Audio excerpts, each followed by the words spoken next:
আসসালামু আলাইকুম। সবাইকে পবিত্র মাহে রমজানের শুভেচ্ছা, অনেক অনেক অনেক শুভেচ্ছা। ওইখানে হচ্ছে ডিম সিদ্ধ করতে দেওয়া হয়েছে, আর এখানে হচ্ছে আমি আলু কাটতেছি, আলু সিদ্ধ দিব।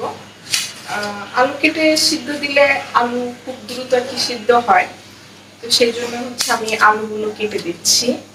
এর আগে একটা ভিডিও আমি দিয়েছি কিভাবে ডিম সিদ্ধ করতে হয়, আপনারা যদি ডিম সিদ্ধ করতে না পারেন তাহলে দেখতে পারেন। এখন হচ্ছে প্রেসার কুকারে হুইসেল দিবে, এর জন্য আমি একটু সরে যাই। আমার মনে হচ্ছে ডিম সিদ্ধ হয়ে গেছে। এখন হচ্ছে আমি এটা অফ করে দিব। অফ করে দিছি। এখন হচ্ছে ডিমগুলা থেকে খোসা ছাড়িয়ে নিব। একটা মিস্টেক হয়েছে, সেটা হচ্ছে ডিম সিদ্ধ হয় নাই, তাই আবারও হচ্ছে পানি দিয়ে এই যে চুলাটা অন করে দিলাম। খুব বড় একটা মিস্টেক করে ফেলছে।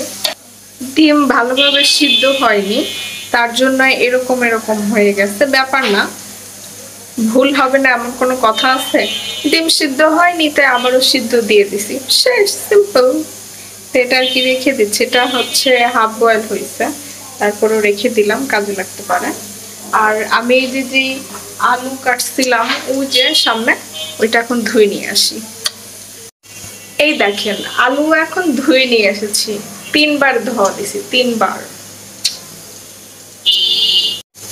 এইখানে হচ্ছে ছোলা সিদ্ধ করতে দেওয়া হয়েছে, তা সিদ্ধ মনে হয় হয়ে গেছে, বন্ধ করে দিয়ে গেছে। এখন হচ্ছে এটা ফুসফুস বন্ধ হলে, মানে যে ফুসফুস শব্দ হচ্ছে ওটা বন্ধ হলে হয়তো বা খুলবে। আমার মনে হচ্ছে এখন ডিম সিদ্ধ হয়ে গেছে, কারণ আমি আর ওয়েট করতে পারতেছি না, ডিম ছুলতে হবে। এখন আমি অফ করেই দেই, কি বলেন? করে দেই, হ্যাঁ, মনে হয় ডিম সিদ্ধ হয়ে গেছে। রেডি, 1 2 3। এবার অন্তত 5 মিনিট ওরকম থাক, তারপর হচ্ছে ছুলে ছুলে ছুলে ছুলে ছুলে এইটাই রাখবো। পাকোড়া বানানো হয়ে গেছে, এগুলো হচ্ছে সবজির পাকোড়া। এই যে রান্না বান্না চলছে।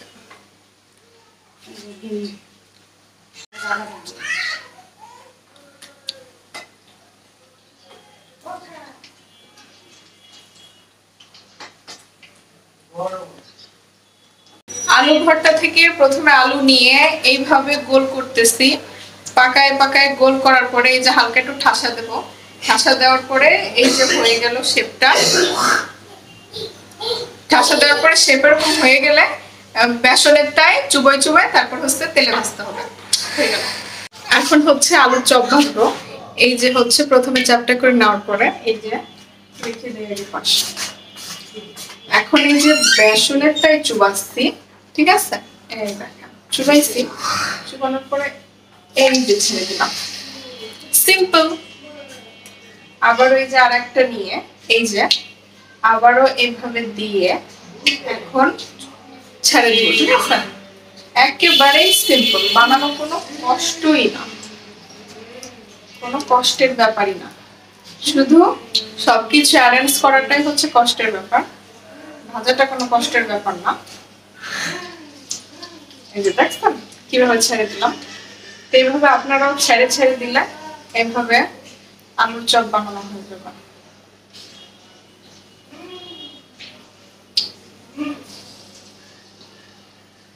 নরমাল ভাবে আদর করে ছেড়ে দিতে হবে।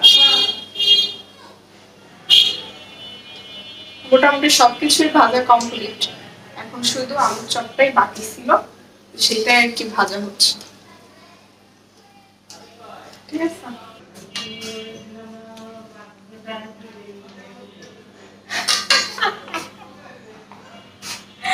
গ্যাস অন করি নাই।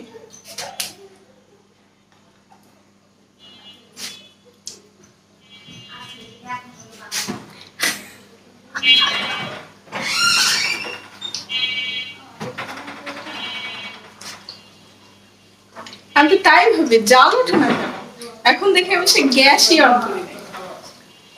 আমার মতো রাঁধুনি পাওয়া দুষ্কর।